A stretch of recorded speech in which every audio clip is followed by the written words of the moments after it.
mọi người đến với vlog cuối năm của mình. Trời ơi, hôm nay thì mình rất là vui. Tại vì khi mà mình ngủ dậy thì nắng rất là đẹp vào trong nhà mình luôn. Một ngày cuối năm tuyệt vời. Hôm nay thì mình có một cái kế hoạch là tối nay mình với cả chị Chuối sẽ ăn một bữa tối cuối năm thật là ngon. Không nhất thiết là nó phải kiểu truyền thống, mà nó sẽ là một cái bữa ăn mà kiểu ăn những cái gì mà mình thích nhất ý. Thế nên là bây giờ mình sẽ đi chợ. Hôm nay là ngày 31 và đến tầm 2 giờ chiều là tất cả siêu thị đã đóng cửa rồi. Thế nên chúng mình phải đi bây giờ. Xong rồi mình còn có một cái pick up một cái gói hàng ở Post nữa và mình không biết nó là cái gì. Và lúc nào mình đi pick up mình cũng thấy rất là vui vì mình không biết nó là cái gì.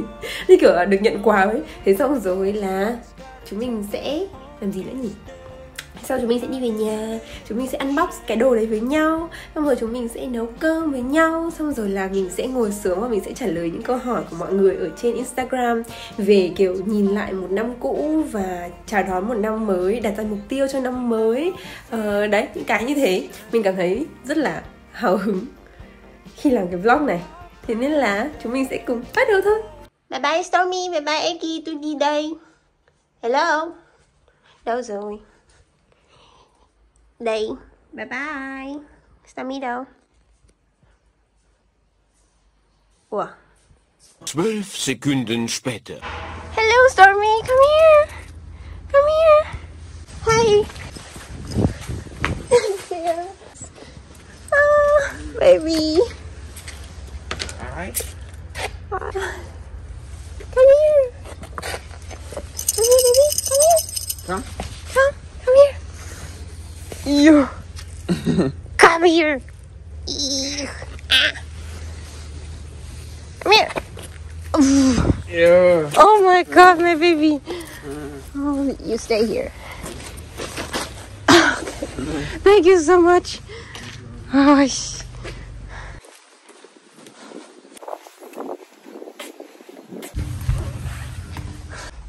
đi chơi sướng chưa? Mình vẫn chưa hoàn hồn vì cái vụ con Stormy. Nghĩa là tối hôm qua trước khi mình đi ngủ thì mình vứt một số cái thùng ra ngoài cửa để cho đỡ vướng chân. Mình kiểu đi vào nhà vệ sinh ấy thì mình nhận được một đống thùng rất là to. Đấy, thế mình mở cửa, mình vứt cái thùng ra ngoài, xong mình đi vào. Mình đi thẳng vào giường mình ngủ luôn. Thế xong rồi mình không nghĩ gì hết. Tại vì bình thường con Stormy nó cũng không hay kiểu quấn quýt ở cạnh mình ấy. Nó cứ hay kiểu chill ở một chỗ nào đấy trong nhà, hoặc trên nóc tủ, hoặc là trong cái lều của nó. Thì đến giờ đi ngủ rồi mình cũng không tìm nó nữa. Đấy, xong rồi là mình đi ngủ. Đến sáng hôm nay mình còn ngủ nướng nữa. Mình còn ngủ đến tận 9:30 mình mới dậy. Thế xong rồi mình thấy Eggy đi lại quanh mình. Thì thường hàng sáng nó vẫn là như thế ấy. Thế xong rồi con Stormy nó sẽ ngồi ở đâu đấy. Thế xong mình sẽ ra. Xong rồi trước khi mà mình ra khỏi nhà thì mình sẽ đi tìm cả hai đứa để mình chắc chắn là cả hai đứa đang ở đâu đấy ở trong nhà. Mình cứ mở cửa xong mình lại nhìn lại trong nhà. Xong rồi mình thấy con Eggy ở đấy, nhưng mà mình không thể tìm thấy Stormy ở bất cứ đâu trong nhà cả. Xong mình kiểu thôi chết rồi, lại rõ ràng là lúc nãy mình mở cửa ra là không có con Stormy chạy ra ngoài. Thế tức là nó phải chạy ra ngoài từ đêm hôm qua rồi. Xong rồi kiểu mình hoảng loạn dã man luôn ấy. Mình kiểu không biết nó có thể đi được đến tận đâu rồi ấy. Cả một đêm nó có thể kiểu đi luôn lên Frankfurt rồi, mình không biết ấy. Thế xong rồi mình chạy xuống nhà, xong mình đi cầm cái snack của nó, mình lắc lắc như này, mình đi khắp nơi mình tìm. Mình hỏi cả hàng xóm, mình hỏi này hỏi kia. Xong mình đang đi vòng ra đằng sau nhà thì mình thấy nó ngồi ở hàng rào. Nó ngồi ở hàng rào nhà hàng xóm. Nó ngồi ở dưới cái nhà để củi của người ta, để kiểu chắc là trốn hay gì đấy. Nhưng mà vấn đề là con Stormy cũng là một con mèo rất béo ấy. Thế nên là nó cũng không thể trốn được. Kiểu người ta vẫn nhìn thấy nó thôi ấy. Thế là mình kiểu thở phào nhẹ nhõm. Mình rất là may là kiểu nó thấy người các thứ, nó không kiểu giật lên xong rồi nó chạy đi chỗ khác thì mình lại bị mất nó. May. Sợ quá. Ok, bây giờ thì chúng mình sẽ thật sự đi chợ. Đường phố ở Đức ý thì bình thường đã khá là vắng rồi. Thế nhưng mà cái buổi sáng của một ngày cuối năm như thế này thì nó còn vắng hơn nữa. Ở trên đường chỉ còn lác đác vài người kiểu đang cố vội vội đi đâu đấy để hoàn thành nốt một cái việc gì đó trước khi qua thềm năm mới thôi. Xin chào, mình là Thạch Trang đang edit video này. Trông mình hơi ghê tại bây giờ đang là 1 giờ sáng. Thế nhưng mà cái đoạn này ấy là lúc đấy Post đã đóng cửa rồi. Thế nhưng mà mọi người đều đang rất là vội và mọi người kiểu cố nhét đồ của mọi người bằng mọi cách vào trong cái Post đấy, vào tay những người đang làm ở đấy ấy. Tại vì những người đấy người ta từ chối, người ta bảo là không, hết giờ đóng cửa, không nhận thêm ai nữa. Thế nhưng mà có một bà già, nghĩa là cứ phải xong người này mới đến được người kia vào. Đấy, thì nhưng mà có một bà già thì bà ấy chưa kiểu chuẩn bị sẵn các thứ ấy, còn chưa đóng hộp cái đồ mà mình muốn gửi nên là bà ấy kiểu hơi ngại. Xong rồi bà ấy cứ đứng mà ngồi, bà ấy kiểu ngại vì mọi người đang đợi mình ấy, xong bà ấy nói rất là nhiều. Xong rồi kiểu mình thấy rất là đáng yêu ấy. Gleich bin ich fertig. Hoffe ich. Ich danke Ihnen vielmals für Ihre Freundlichkeit und wünsche Ihnen trotz allem einen guten, genau. Trotzdem einen guten Rutsch.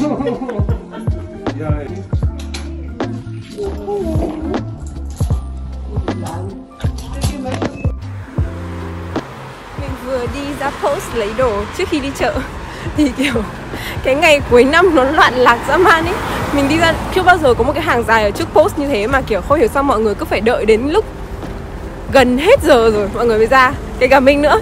Đấy, thế xong rồi cái cô, mình mới đứng ở hàng một cái thì cái cô ở trong post, cô ấy chạy ra, cô bảo là bắt đầu từ cái người này. Cô chỉ bảo mình kiểu mày phải bắt đầu từ cái người này là chúng tôi sẽ không nhận thêm ai nữa. Mọi người có biết là chúng tôi đóng cửa vào lúc 12 giờ trưa không? Lúc đấy là 12 giờ kém 5 phút mà kiểu có 1 tỷ người đứng ở đấy ấy. Thế xong rồi mọi người kiểu nhao lên, mọi người hỏi là ê, chúng tôi đến trước 12 giờ mà còn đâu, làm việc chậm là do các người các thứ. Kiểu xong rồi cãi nhau, chửi nhau ở đấy. Còn cãi nhau không được thì quay sang van xin là ôi giời ơi, thôi làm nốt đi mà. Kiểu buồn cười dã man luôn ấy. Kiểu ở đâu người ta cũng kiểu vội vàng ấy. Ok, mình đến siêu thị rồi, đi vào đi chợ thôi.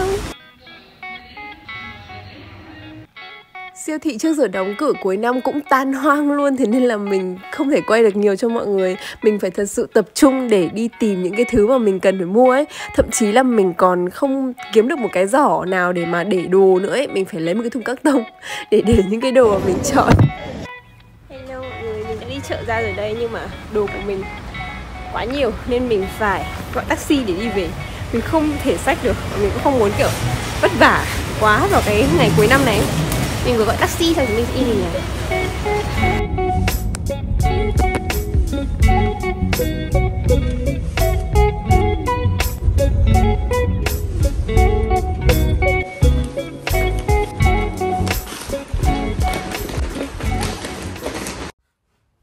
Hello, mình đã đi chợ về rồi đây. Thì chúng mình làm một chút haul đi chợ cuối năm. Mình mua được 2 hộp trứng này. Đây, lúc mà mình chọn trứng ấy, mình rất thích chọn những cái quả mà nó có màu nâu như này. Chứ mình không thích trứng màu trắng như này, mình thích trứng màu nâu. Thế nên mình đã đặc biệt mua 2 hộp trứng màu nâu. Thì với cả mình mua một gói gạo bé. Và mình mua một cái này để phủi bụi ở trong nhà mình. Tại vì nhà mình rất là hay bám bụi và lông mèo, nên mình mua cái này. Mình mua một chai dầu ô liu rất là đẹp. Cái này chắc là để kiểu khi nào mà ăn steak hay là ăn những cái gì mà nó xịn mình sẽ ăn cái này. Còn hàng ngày thì mình sẽ ăn bằng cái dầu ô liu này của Reve, của Kaufland. Đây là chai dầu ô liu kiểu đỡ xịn hơn một chút. Thì kiểu cái chai nó không cần quá đẹp ấy, mình sẽ đổ cái dầu qua đây. Đây là cái bình dầu để mình nấu ăn thì mình dùng cho nó tiện. Đấy, mình sẽ đổ qua đây.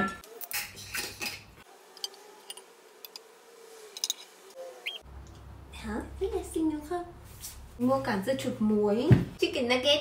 Lâu lắm rồi mình không ăn cái này tại vì nhà mình không có lò nướng, cũng không có lò vi sóng ấy. Thế nhưng mà bây giờ mình có nồi chiên không dầu nên mình mua cái này để ăn. Và mình có một cái hộp chicken box này nữa, có kiểu các miếng gà khác nhau, đùi, cánh rồi đấy, lườn các thứ.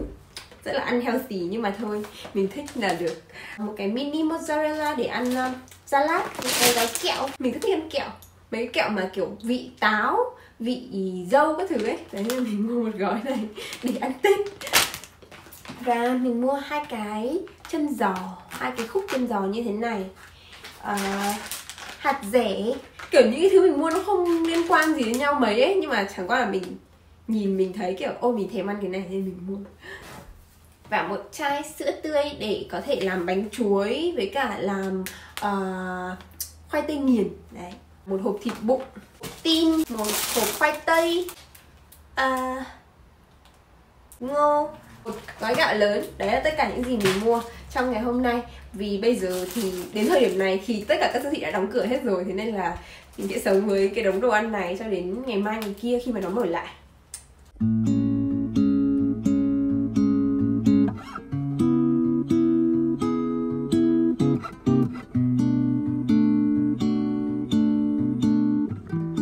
Con làm gì ấy? Bây giờ ơi, đêm hôm qua con đi chơi thế nào? Mình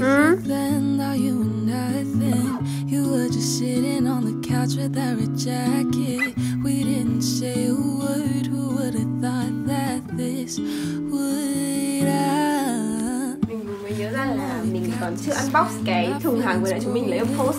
Thế nên là mình sẽ lấy ra để unbox cùng với mọi người. Ta-da! Đây là đồ trang điểm mọi người ạ. Cái này là của một cái brand tên là Flower Nose. Họ gửi cho mình. Dạo này mình rất hay nhận được gương luôn đi. Mình rất là thích gương trang điểm luôn. Oh my gosh, nhìn này. Chắc đây là cái gương đẹp và chi tiết nhất của brand tặng cho mình mà mình từng có. Mình có một cái gương của Ophelia và một cái gương của Mercy. Nhưng mà cái gương này và nó extra nhất luôn á. Hãy bóc cái lớp này ra mới soi.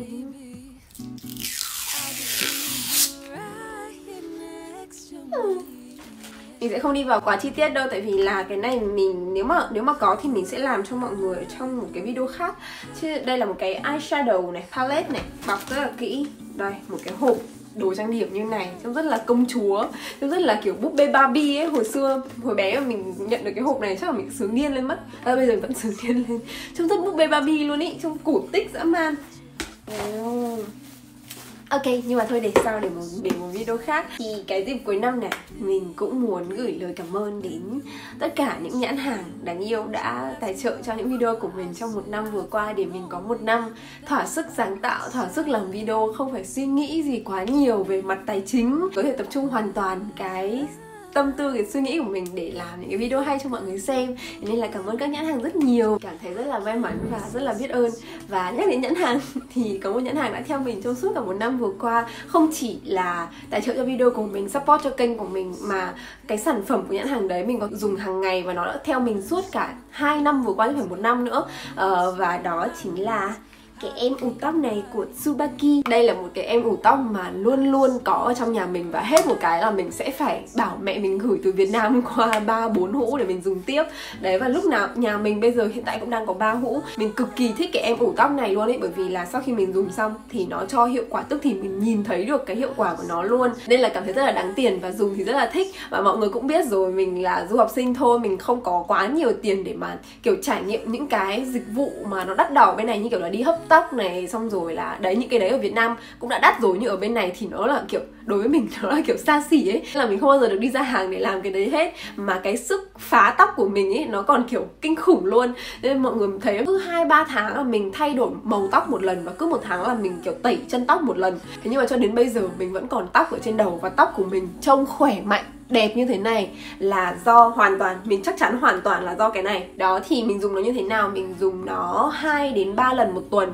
Mình sẽ bôi lên tóc, và cái này thì không cần đợi như những cái dầu ủ của những cái hãng khác ấy, thì mọi người sẽ bôi lên tóc rồi mọi người gói ghém lại, rồi mọi người đợi rất là lâu, nó rất là bẩn thỉu, nó chảy xuống cổ các thứ. Thế nhưng mà cái này không, cái này mọi người nhá, gội đầu xong này, mọi người bôi lên tóc, bôi lên massage đều một cái rồi xả đi luôn, và tóc của mọi người ngay lập tức mềm mượt luôn. Nó cực kỳ nhanh, nó kiểu thần kỳ lắm luôn ý. Đó, thế nên mình nghĩ là đây là một sản phẩm mà tất cả mọi người nên có trong nhà. Cho dù tóc bạn có không tẩy hay là như thế nào đi chăng nữa thì vẫn nên chăm sóc nó để cho nó kiểu bóng mượt, suôn mềm. Và nhất là những bạn, đặc biệt là những bạn mà tóc hư tổn, xơ rối như mình ấy, thì cần có em này để cứu sống cho cái mái tóc của mình. Và có một điểm nữa, đấy là cái mùi thơm của nó cực kỳ dễ chịu và lưu hương rất là lâu luôn ý. Và Tsubaki là một cái nhãn hàng mà có hương thơm hàng đầu ở tại Nhật Bản, thế nên là mọi người rất là nên trải nghiệm thử. Thật sự là mình phải cảm ơn mọi người rất là nhiều, tại vì là mọi người support kênh của mình, mọi người thích xem video của mình, thế nên là mình có cơ hội trong một năm vừa qua là cái năm mà kiểu nó bùng nổ nhất, mình được trải nghiệm rất là nhiều sản phẩm. Và không những là mình kiểu được trải nghiệm sản phẩm mà mình còn được quyền lựa chọn xem là mình muốn nói về cái gì. Tại vì có rất là nhiều nhãn hàng liên hệ mình. Khi mà nhiều nhãn hàng tìm đến mình thì cái sự lựa chọn nó lại nằm ở mình. Mình được thoải mái trải nghiệm sản phẩm, và mình được thoải mái từ chối những cái mà mình không thích, và mình được thoải mái làm việc với những nhãn hàng mà mình thật sự yêu thích và mình giới thiệu đến mọi người. Mình kiểu tự tin và mình biết là mình đang nói một cái điều tốt cho mọi người ấy. Thế nên là mình nghĩ lại thì mình cảm thấy là rất là cảm ơn mọi người vì cái sự support mọi người dành cho kênh của mình, và vì những cái sự chú ý và sự yêu thương của mọi người dành cho kênh của mình để mọi thứ nó được tốt đẹp như bây giờ. Trời ơi, cuối năm tự nhiên kiểu nghĩ cái gì nó cũng bị deep ấy, nhưng mà cảm ơn mọi người rất nhiều, thật sự. Và mình hứa là trong năm mới mình sẽ mang lại cho mọi người nhiều content hơn nữa. Thật ra kiểu đây mới chỉ là đầu video thôi ấy. Tại sao mình nói như kiểu sắp hết video rồi nha. Nhưng mà mình muốn nói là trong năm mới mình sẽ mang lại cho mọi người thật nhiều content thú vị hơn nữa, trải nghiệm cuộc sống nhiều hơn nữa, và mang đến những thứ mới mẻ. Sẽ luôn luôn chân thật, luôn luôn đứng về phía của mọi người. Ok, moving on.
Cái bánh của mình nhìn nó kinh quá. Đây mình để 200 là nó sai rồi. Mình nghĩ là mình chỉ để 180 thôi. Nó cháy hết rồi này.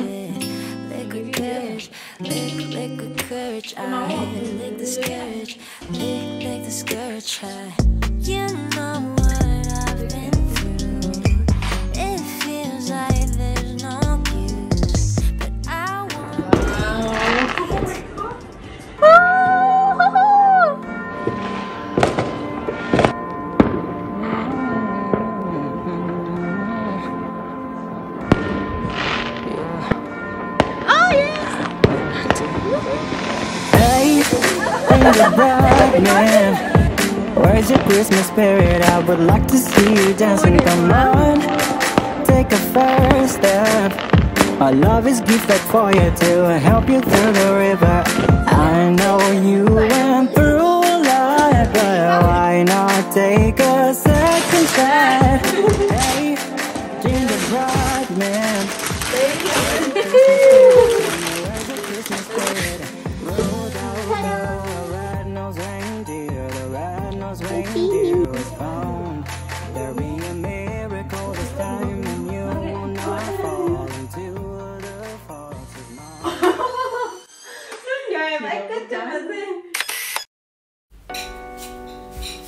Good morning mọi người và chúc mừng năm mới. Hôm nay là sáng mùng 1 đúng không? Bây giờ đã là 11 giờ sáng rồi.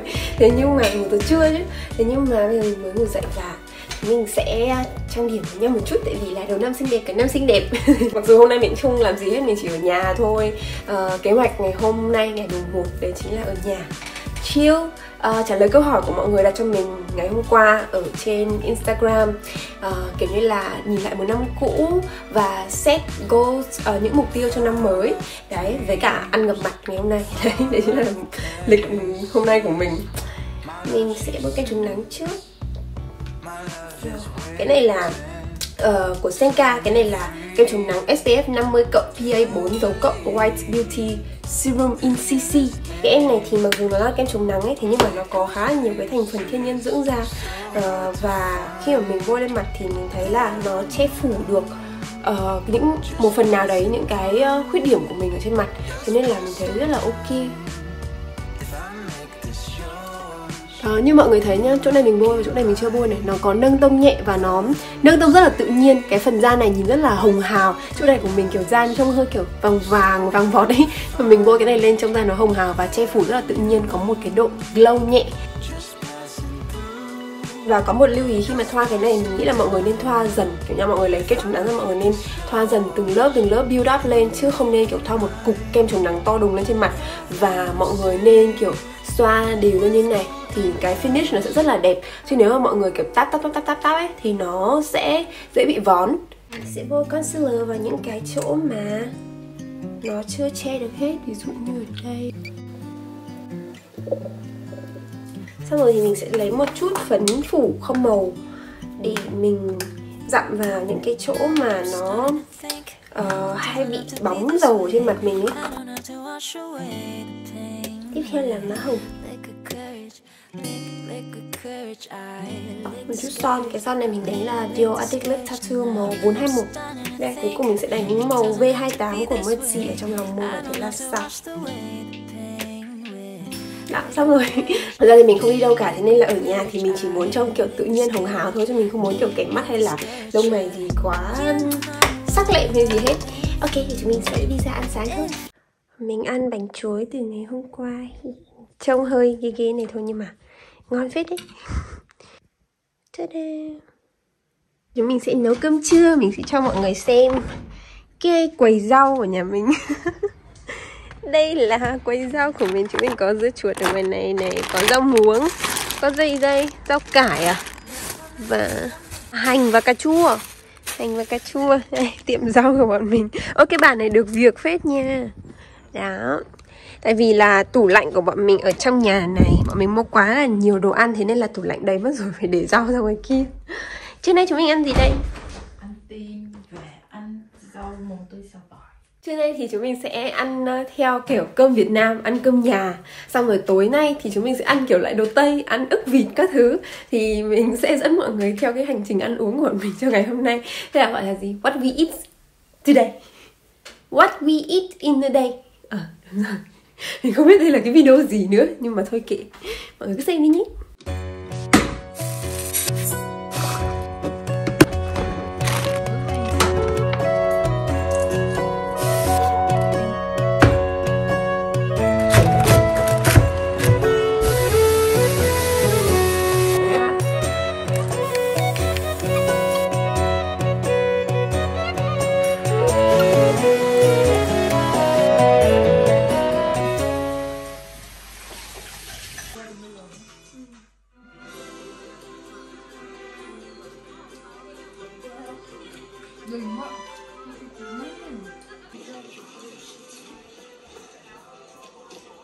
Meet the lady who gave you that ring in a meat market like this.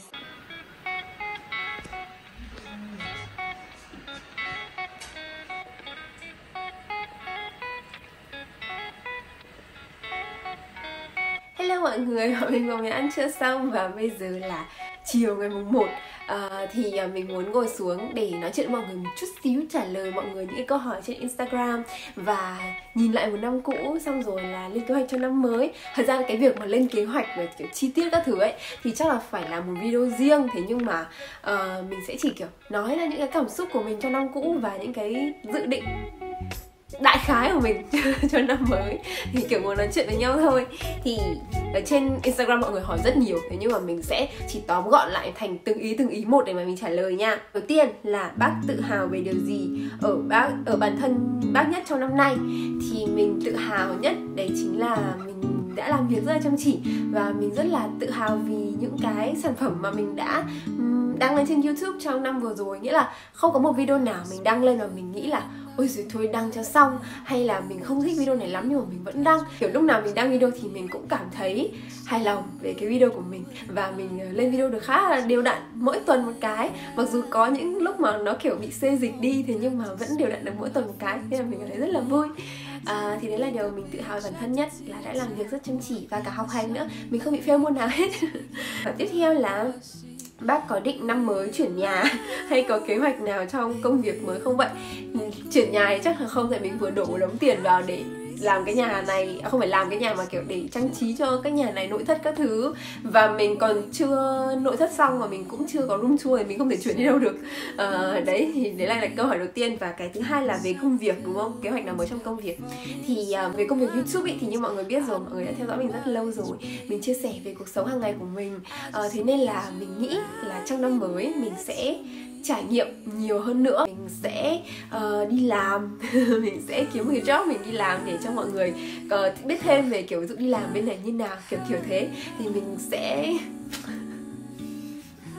Thì mình sẽ muốn là trải nghiệm cuộc sống nhiều hơn để mang đến cho mọi người nhiều content thú vị hơn nữa. Ok, tiếp là điều gì khiến bác cảm thấy hạnh phúc nhất trong năm qua? Thật ra để mà ngay lập tức ngồi điểm lại được ấy thì nó cũng rất là khó, nhưng mà mình chỉ kể những gì ngay lập tức nhảy ra trong đầu mình thôi nhé. Thì đầu tiên là cái sinh nhật của mình.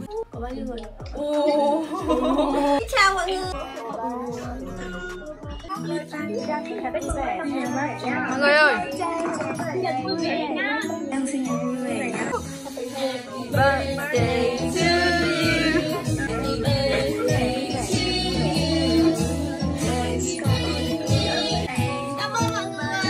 Nhật của mình là mình lần đầu tiên đón sinh nhật với nhiều người như thế. Những năm trước ấy thì như mọi người cũng biết rồi là mình không đón sinh nhật luôn. Và kiểu sau sinh nhật mình kiểu 1 tuần 2 tuần rồi mình mới đi du lịch, mình mới sắp xếp được thời gian mình đi du lịch một mình. Đó thì thực ra nó cũng là một cái khoảng thời gian rất là thú vị. Thế nhưng mà năm vừa rồi thì mình đón sinh nhật với hàng nghìn người qua Zoom, qua Instagram, livestream các thứ. Nói chung là đấy là một cái cảm giác rất là mới lạ, và mình cảm thấy rất là hạnh phúc khi mà có hàng nghìn người cùng một cái thời điểm đấy ngồi lại với nhau để mừng cái sinh nhật của mình, mừng cái ngày mà mình được sinh ra. Mình kiểu wow thật sự là một trải nghiệm rất là đáng nhớ và rất là kiểu không thể tin được ấy. Cái trải nghiệm thứ hai rất là đáng nhớ đấy chính là khi mà mình đi lên trên Berlin, xong rồi mình nhắn ở trên Instagram là mình muốn gặp mọi người, mình muốn pha trà sữa cho mọi người uống. Đó thì là mọi người ở Berlin đến thăm mình, đến chơi với mình rất là nhiều, và mọi người mang quà, mang hoa, mang các thứ đến cho mình. Và đấy là lần đầu tiên mà mình được gặp thật ở ngoài đời những người mà xem video của mình đông như thế. Đấy, thế nên là mình cũng cảm thấy đấy là một cái trải nghiệm rất là đáng nhớ. Cái bước tiếp theo đấy chính là chuyển vào nhà mới. Cái ông chủ nhà mà cái nhà mình thích nhất gọi ấy, oh my god, người ta đồng ý mình rồi, người ta cho mình ở đây rồi. Trời ơi, vui quá.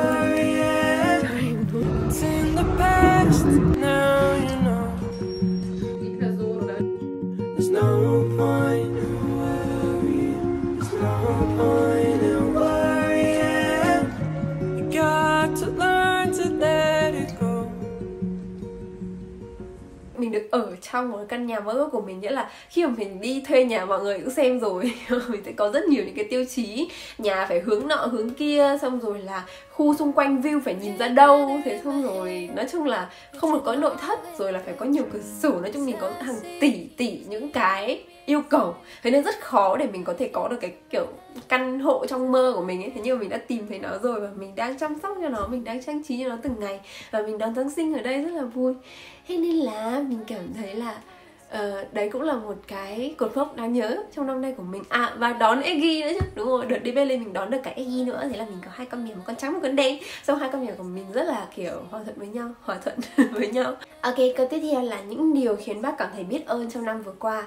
thì mình sẽ nhìn lại một vòng ở xung quanh mình xem có những cái gì khiến cho mình cảm thấy biết ơn. Thì đầu tiên ngay bên cạnh mình là có chị Chuối, nghĩa là chị Chuối là một cái nguồn support lớn nhất cho mình, ở ngay bên cạnh mình từng ngày, kiểu về mặt tinh thần và cả về mặt thể chất nữa. Kiểu như là chị Chuối nấu ăn cho mình hàng ngày này, gần như là hàng ngày. Kiểu khi nào mình quay video xong mình bảo là đói các thứ, mình chạy ra chị Chuối ăn, hoặc chị Chuối sang đây ăn với mình, là luôn luôn ở bên cạnh mình. Thì mình cảm thấy rất là biết ơn khi mà có chị Chuối ở trong cuộc sống của mình.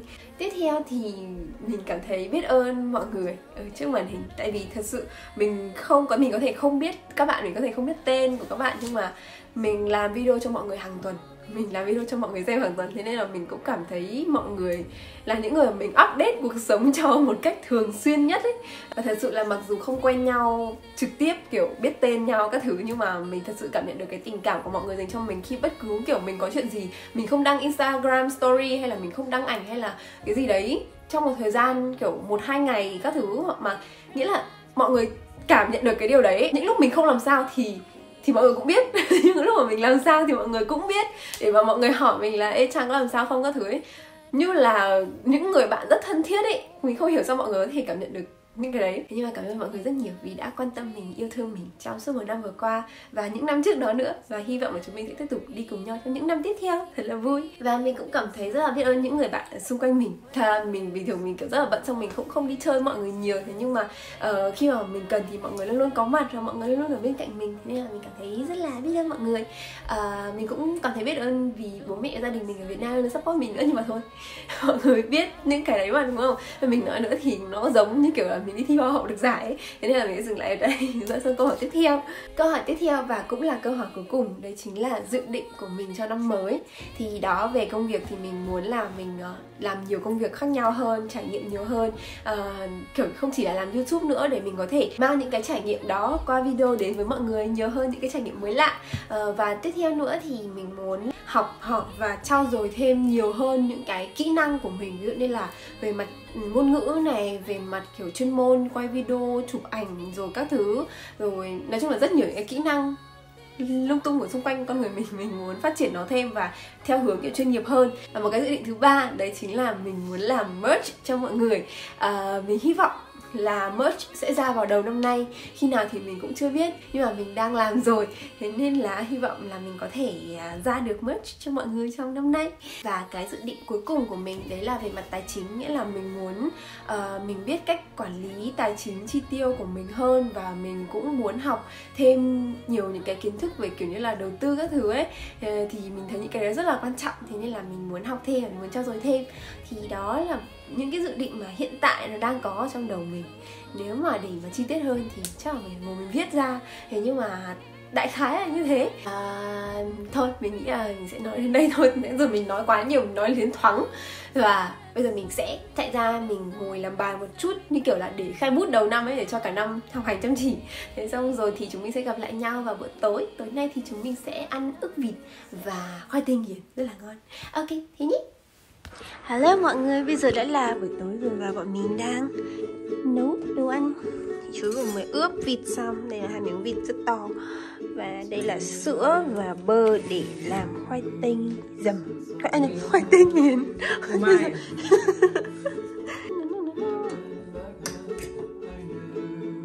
Chiếc vlog cuối năm thì đến đây cũng khá là dài rồi. Vlog này chắc phải tận 30 mấy phút ấy, thế nên là mình sẽ dừng lại tại đây. Năm sau thì mình sẽ lên thật nhiều video cho mọi người xem. Và cảm ơn vì đã ở bên nhau suốt một năm qua và khiến cho những khoảng thời gian tồi tệ trở nên bất tệ hơn. Mình hy vọng là chúng mình sẽ cùng với nhau bước qua năm mới với thật nhiều những cái trải nghiệm mới, kỷ niệm mới. Mặc dù là sẽ có vui, có buồn, thế nhưng mà mình vẫn luôn luôn ở đây làm video cho mọi người hàng tuần. Và thế nên là tuần sau sẽ có video room tour. Mọi người nhớ quay lại đây vào tuần sau để xem video room tour nhé. Ok, chúc mừng năm mới và hẹn gặp lại vào tuần sau. Bye bye.